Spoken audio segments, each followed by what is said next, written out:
لهم ويرحمهم ويعلي درجاتهم في الجنة إن الله يتغشاهم بالرحمة والمغفرة ويسكن لهم الجنة وأن الله يجعل قبرهم روضة من رياض الجنان ولا يجعل قبرهم خفرة من خفاف النيران على هذه النية كن نية صالحة دنيوية وأخروية بسر وأسرار الفاتحة. أعوذ بالله من الشيطان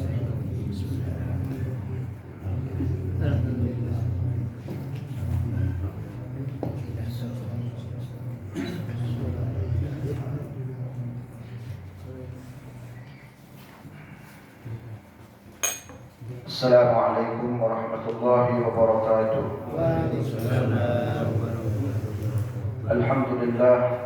الحمد لله الذي فضل بني آدم بالعلم والعمل. أفضل الصلاة وأتم التسليم على سيدنا محمد على كل حال وعلى آله وأصحابه أهل الصدق والكمال. سبحانك لا علم لنا إلا ما علمتنا إنك أنت العليم الحكيم. رب اشرح لي صدري ويسر لي أمري واحلل عقدة من لساني يفقهوا قولي. اللهم لا تسلط علينا بذنوبنا من لا يخافك فينا ولا يرحمنا. اللهم بارك لنا في رجب وشعبان وبلغنا رمضان وأعنا فيه على الصيام والقيام وقراءة القرآن. اللهم ارزقنا فهم النبيين وحفظ المرسلين وإلهام الملائكة المقربين. Ini setengah 10 ini tidak apa-apa ya? Bisanya malam. Bisanya malam.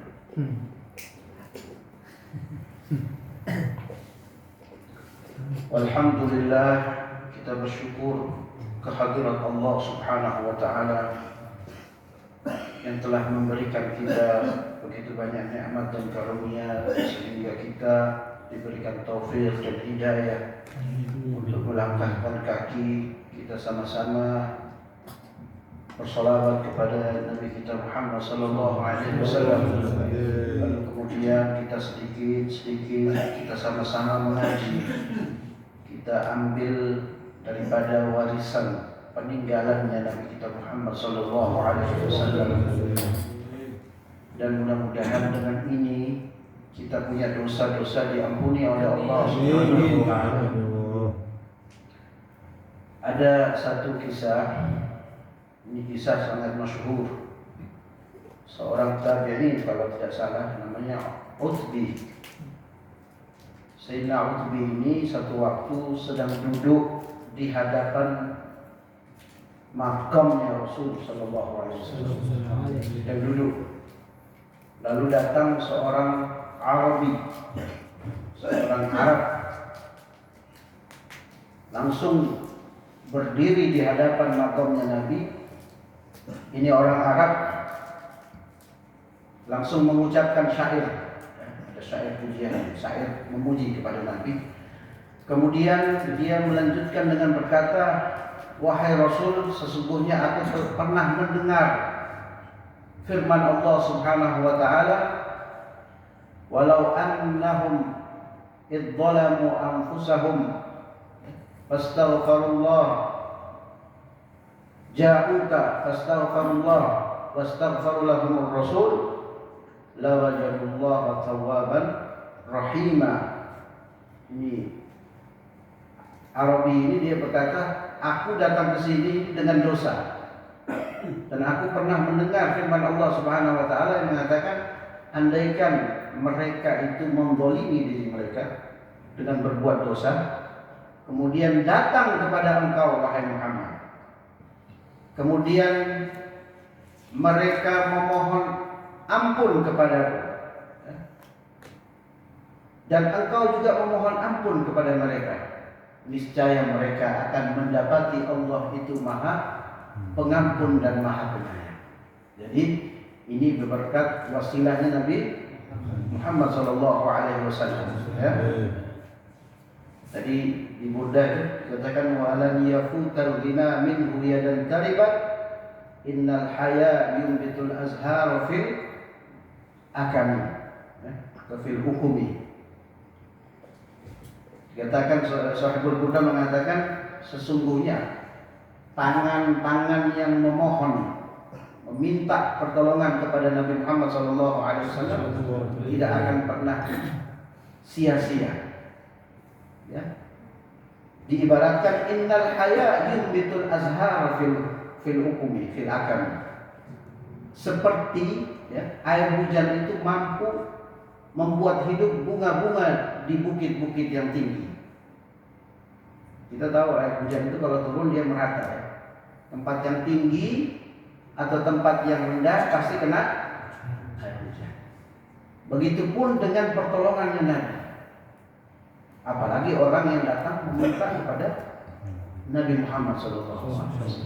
Dan Nabi itu semasa hidupnya ya, satu contoh saja, kalau dipanggil orang menoleh seluruh badan.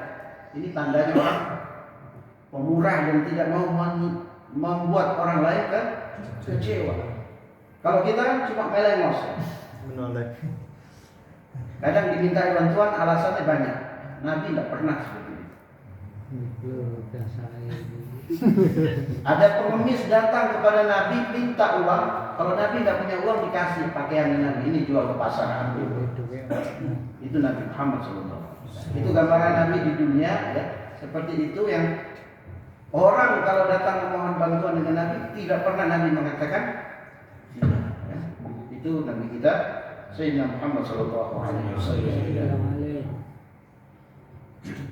Wa mundu anzaltu afkari madaihahu, semenjak aku mencurahkan seluruh pikiranku untuk memuji Nabi Muhammad SAW, wajadtuhu li khalasi khairamul tazimi, aku mendapati Nabi itu adalah sebaik-baiknya penjamin. Ya, Nabi penjamin kita semua ya. Ya, Nabi tidak pernah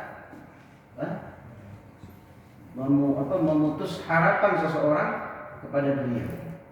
Ya tergantung kita di dunia, kalau kita tidak acuh tak acuh ya dengan apa peninggalan Nabi, ya seperti itu nanti keadaan kita di akhirat juga akan dilupakan oleh Nabi kita Muhammad SAW. Mudah-mudahan kita semua mendapatkan perhatian khusus dari Nabi SAW.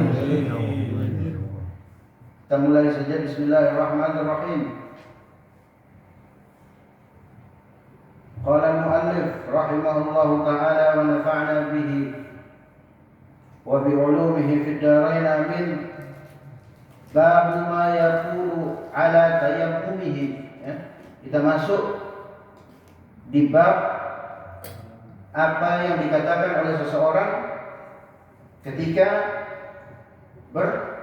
hendak bertayamum. Ala tayammumihi atau inda tayammumihi. Ala di sini bukan bermaksud di atas ya, tetapi ketika akan atau hendak bertayamum. Yustahabbu ay yaqula fi ibtida'i. Disunahkan hendaknya seseorang mengucapkan bismillah pada permulaan tayamum. Fa in kana junuban aw haidhan, ya. Kalau seseorang itu dalam keadaan junub dan haid ya, fa'ala ma dzakarna fi irtisalih, sama kemarin kita sudah bahas ya, dibantu sedikit ya. Orang yang junub itu kan tidak boleh mengucap ayatul Quran. Kalau dia mengucapkan Bismillahirrahmanirrahim, dia harus berniat bahwasanya dia tidak membaca Al-Quran. Dia niatnya berzikir, ya, berzikir. Kalau dia dalam keadaan junub dan haid, ya. Jadi ini sama ketika kita kemarin mandi, ya. Mandi pun demikian. Bang, masih ingat kemarin? Ingat. Cara mandi junub. Bisa dipraktekkan. Jadi tidak boleh sampo ya. Harus pakai air. tertibnya air dulu ya pertama. Karena sampo dan sabun itu merusak Kesediaan. cara kerja air untuk mensucikan sesuatu ya. Begitupun juga ketika kita mencuci pakaian. Jadi tayamum, saya kasih contoh sedikit praktek tayamum. Mungkin ada yang belum mengerti ya, yang sudah mengerti ya ilmu harus biarpun berulang-ulang harus tetap diterima dengan kerendahan hati. Jangan sampai kita sudah tahu dalam hati kita ngomong saya pernah dengar itu orang kibir, ria, ya. Sombong. Harus ya, adabnya orang berilmu itu walaupun dia sudah mendengar satu ilmu berulang-ulang kali, dia harus mendengar seakan-akan dia belum pernah mendengar ilmu tersebut. Itu adabnya kata Imam Ghazali ya. Tayamum jarang ya, tapi satu waktu, satu masa kita pasti akan mendapatinya dalam keadaan tidak ada air atau dalam keadaan kita berpergian di pesawat yang mungkin bisa, atau dalam keadaan kedinginan, atau dalam keadaan kita sakit ya. Mungkin kita kena air, kita alergi. Tapi kalau seumpama gatal-gatal gimana? Nanti ya, habis ini ya. Iya. Alergi ya, itu juga boleh kita tayamum. Nanti habis ini nanti kita tanya. Iya. Jadi dalam fikih tayamum itu kalau di sini tidak ada debu, kita dianjurkan untuk ngambil debu sedikit. Ya, taruh di tas kertas atau di satu tempat ya. Kita ambil sedikit dari ujung sendok itu ya. Kita taruh di sini. Kita tangan dua ya. Muka ya pertama. Ya niat dulu pasti. Ya, niat tidak usah pakai bahasa Arab. Bahasa Indonesia tidak apa-apa. Saya niat tayamum. Ya Allah, karena tidak ada air. Ya kan? Atau keadaan lagi dingin. Ya. Ambil muka sekedarnya ya. Jangan kayak orang mau bedakan. Ya, sekedarnya. Yang penting syarat debu itu menempel di wajah seperti biasa. Ya. Nah ini yang perlu, ini yang tangan. Tangan pun saya lihat orang berwudu itu banyak yang keliru itu. Dia pusatnya dari atas ke bawah. Padahal yang benar dari bawah ke atas. Faksilu bi aydiyakum ilal marafiq. Dari kedua tanganmu sampai ke atas siku. Ya, jadi bukan dari bawah ya, tapi dari sini. Tapi angel ada Pertama gini, satu kali sudah syaratnya sudah terpenuhi. Ya ini tayamum. Tayamum harus buka jangan. Nah, cincin buka. Ya. Prakteknya. Sudah tadi wajah. Tangan ambil dua. Ini penting. Setengah daripada tangan kita ini kita taruh di punggung. Ya. Jadi jangan begini. Setengahnya ini. Ya. Turun ya. Ini yang ini kan masih ada debu nih. Samping ini. Ini buat yang di atas ini. Ya. Nah, ke jempol. Jangan sini. Karena sini mau dipakai untuk yang sebelah kiri, ya. Kalau sini rusak nanti. Ya, gini cukup, ya. Ini. Tadi kan belum nih, ini kan belum nih. Nah, ini yang dipakai. yang punggung sebelah kiri ini, pada tangan sebelah kiri yang bagian dalam dipakai untuk yang bagian pusat bagian atas. Jangan sampai ini diusap. Ini kan masih ada, kita pakai lagi. Ya? Nah, sama. Ya, jadi separuh. Jangan sampai gini, habis ini. Ya, nggak ada. Itu cara pertama. Cara kedua bisa sama. Gini bisa, ini bisa. Tapi ini jangan dihilangkan. Ini bisa. Nah, ini bisa. Ya. Itu cara kaki tak usah kaki.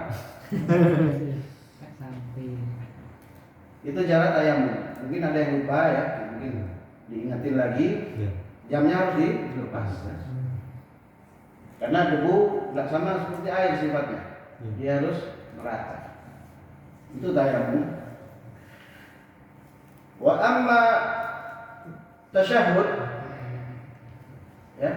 Adapun membaca tasyahud ba'dahu, setelahnya, kan ada tuh di doa wudu tuh, asyhadu an la ilaha illallah, asyhadu anna muhammadan Allahumma ja'alni minat tawwabin waj'alni wa baqiyadz dzikr, dan dzikir selain daripada itu. Kemarin kalau ada yang masih ingat, ada yang baca sholawat kan setelah wudu ya. Allahumma sholli ala sayyidina Muhammad ya. Itu zikir-zikir selain tasyahud ya.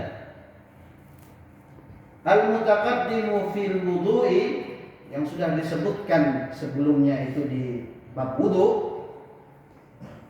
Wa du'a 'alal wajhil kaffain, dan doa ketika kita mengusap wajah.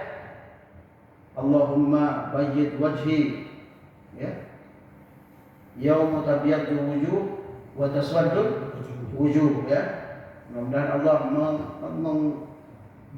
memutihkan wajah kita ketika hari di mana banyak manusia yang wajahnya hitam ya kan. Dan kafain, telapak tangan kedua, falam ara fihi syai'an, katanya Imam Nawawi ya, tasyahud dan doa-doa ya yang diucapkan di wudu tidak dia temukan itu di dalam bab tayamum. Tidak ada dalilnya. Kalau di doa kan ada tuh hadis-hadis, tapi di tayamum tidak ada. Wa falam ara fihi, ya, di dalam tayamum fihi syai'an li ashabina wala ghairuhum. Ya.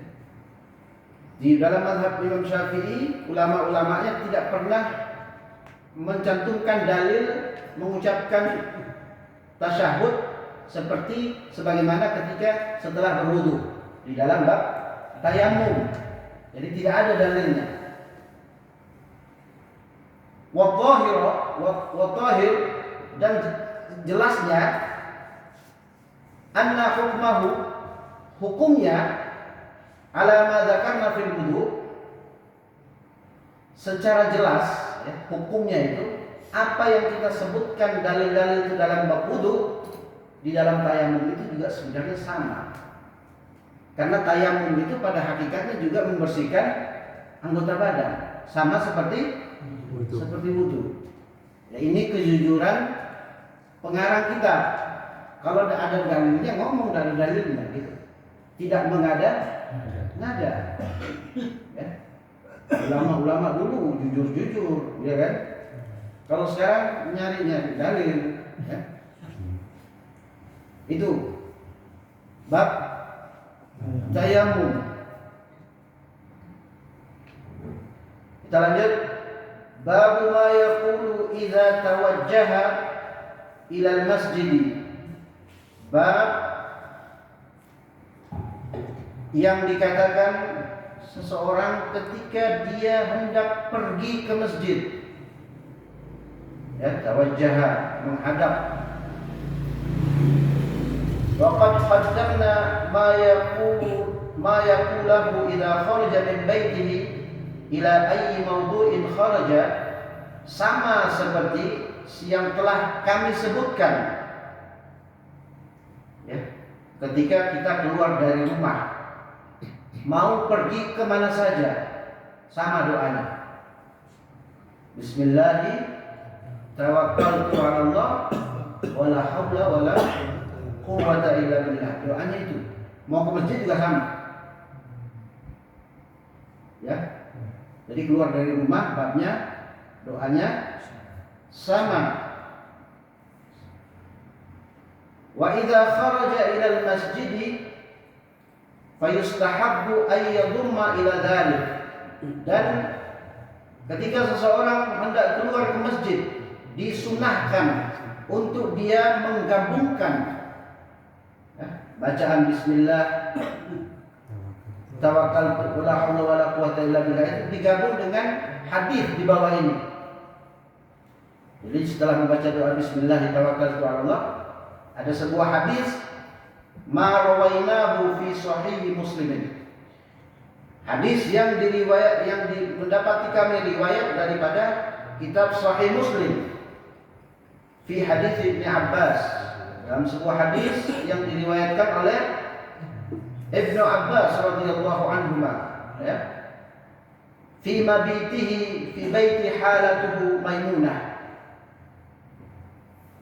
Ketika Ibnu Abbas dia menginap di rumah bibinya Sayyidah Maimunah, ya. Bibinya Maimunah, istrinya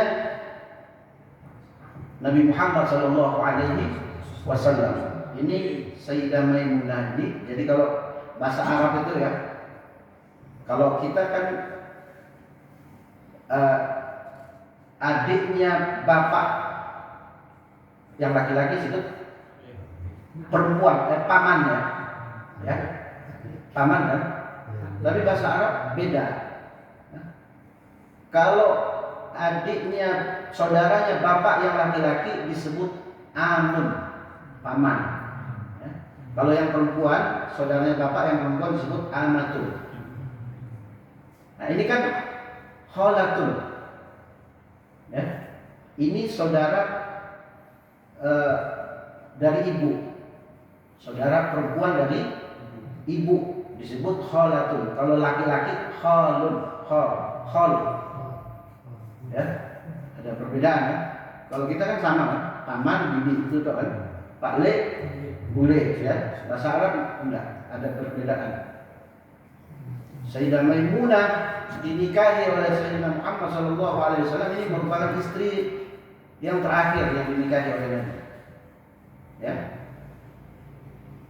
Istri yang terakhir ketika Nabi sallallahu alaihi wasallam pergi haji. Sayyidah Maimunah melihat kanjeng Nabi waktu haji itu jatuh hati. Jadi yang cinta duluan Sayyidah Maimunah. Lalu Sayyidah Maimunah ini melaporkan kepada pamannya Nabi, Sayyidina Abbas. Ya, paham ya? Sayyidina Abbas punya istri, itu kakaknya Maimunah. Namanya Ummul Fadl atau Lubabah. Ini perempuan yang pertama masuk Islam termasuk. Ummul Fadl pernah mau berantem dengan Abu Jahal, ya, pemberani. Nah, dia mengungkapkan keinginannya untuk menikah dengan Rasul Shallallahu Alaihi Wasallam, Sayyidah Maimunah. Dan istri Nabi yang di dalam riwayat-riwayat ini tidak pernah satu pun sekalipun ada riwayat mengatakan Sayyidah Maimunah ini bertengkar dengan istri Nabi yang lain. Bahkan Sayyidah Aisyah memuji Sayyidah Maimunah ini dengan perkataannya bahwa Maimunah adalah istri terbaiknya Kanjeng Nabi karena selalu menyayangi seluruh istri Nabi dan selalu menjaga silaturahmi. Ya. sampai suratul Ahzab itu yang ayat ke-50 yang panjang surat itu diturunkan khusus kepada Sayyidah Maimunah, ya. Ini istrinya Sayyidina Rasul sallallahu alaihi wasallam. Jadi Ibnu Abbas meriwayatkan sebuah hadis yang cukup panjang, ya. Zakara al-haditha fi tahajjudin Nabi. Dia menyebutkan satu hadis di dalam tahajudnya Nabi Muhammad sallallahu alaihi wasallam. Jadi ini ceritanya Sayyidina Abbas melihat Nabi, ya, menjelang subuh, ya. Ketika Sayyidina Abbas berkata, fa'adzana al-mu'adzin. Ketika muadzin mengumandangkan azan, yakni as-subha, di waktu subuh, fa kharaja, maka keluar Nabi Muhammad sallallahu alaihi wasallam ila salati wa huwa yaqul. Kemudian ketika keluar itu Nabi Muhammad mengucapkan sebuah doa, Allahumma ja'al fi qalbi nuran. Ya Allah, jadikanlah hatiku ini bercahaya, ya, mencorong, ya, bercahaya. Para ulama mengatakan apa daripada maksud daripada bercahaya ini? Nabi meminta, ya, untuk Allah memberikan bayanul haq, supaya yang benar itu nampak jelas. Maksudnya nur itu, ya. Tapi maksudnya qadhiyah itu berbeda. Maksudnya nur itu adalah qutuha lil halal, agar hati itu selalu mendapatkan makanan-makanan yang halal. Yang jelas ini bukan untuk Nabi, ya, untuk taklim, tarbiyah kepada kita, kepada umatnya, ya. Bahwa memang hati itu adalah tempat, ya, tempat ilmu di situ. Makanya Nabi meminta supaya dijadikan hati ini selalu bercahaya. Karena hati itu panglimanya seluruh badan kita. Kalau seseorang itu hatinya sering, ya, dimasuki oleh hal-hal yang halal, ya, pasti akan menjadi baik. Dan kalau sudah hati baik, maka hati akan mengarahkan tangan, mengarahkan kaki, mengarahkan mata kepada hal-hal yang baik. Ya kan? Kalau hati jelek, maka hati akan mengarahkan mata kita memandang sesuatu yang diharamkan oleh Allah. Kalau hati jelek, maka hati akan memerintahkan mulut untuk berbicara sesuatu yang dilarang oleh agama. Jadi hati ini panglimanya seluruh anggota badan. Ya, ini maksudnya nur. Nabi memohon supaya hati ini diberikan hidayah untuk memandang kebenaran itu secara jelas. Kalau kita kan kadang-kadang hati ini, apalagi zaman sekarang, ya, membedakan mana yang benar dan yang salah itu sulit, kan? Hah?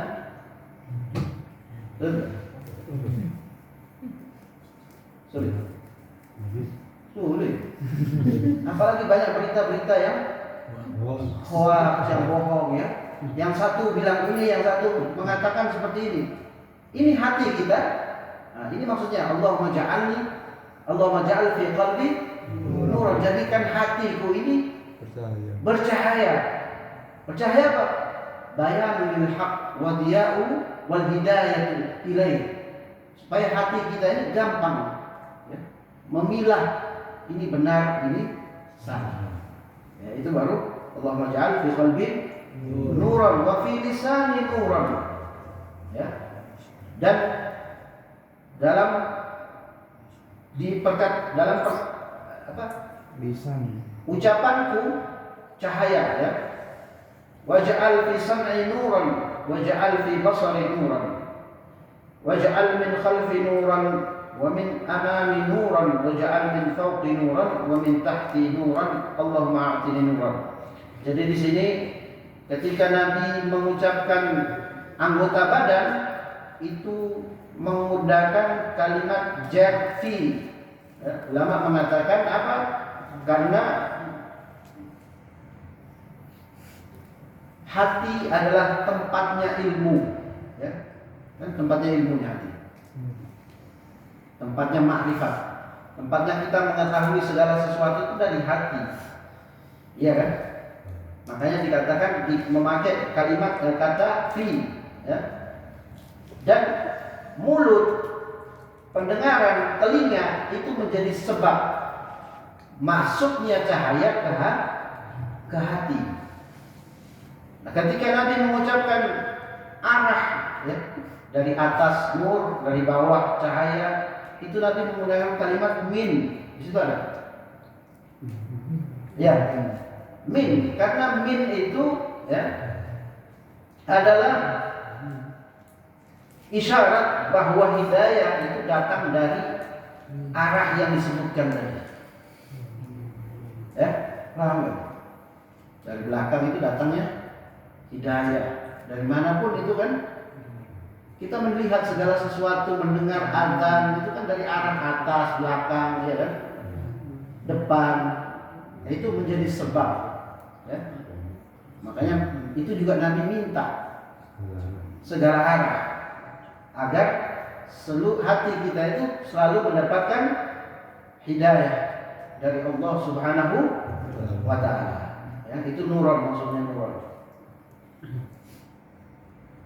Wa rawaina fi kitab Ibnu Sunni, sedikit lagi, ya. An Bilal radhiyallahu anhu qala kana Rasulullah sallallahu alaihi wasallam idza kharaja ila as-salati qala. Adapun Nabi kita Muhammad sallallahu alaihi wasallam bila beliau hendak keluar untuk menunaikan salat, beliau berkata qala bismillah. Tetap mengucapkan bismillah dengan asma Allah aku keluar, ya. Artinya melangkahkan kaki juga dengan mengucap bismillah. Amantu billah, aku beriman kepada Allah, tawakkaltu ala Allah, aku berserah diri kepada Allah, la haula wala quwwata illa billah, tiada daya, ya, aku menjauhi maksiat, ya, melainkan dengan kekuatan Allah, dan tiada kekuatan aku melakukan ketaatan kecuali dengan pertolongan Allah Subhanahu wa taala. Itu makna la haula wala quwwata illa billah, ya. Kalimat hauqala. Allahumma bihaqqi sa'ilina 'alaika, ya Allah, dengan hak-hak orang-orang yang meminta kepadamu. Ini berarti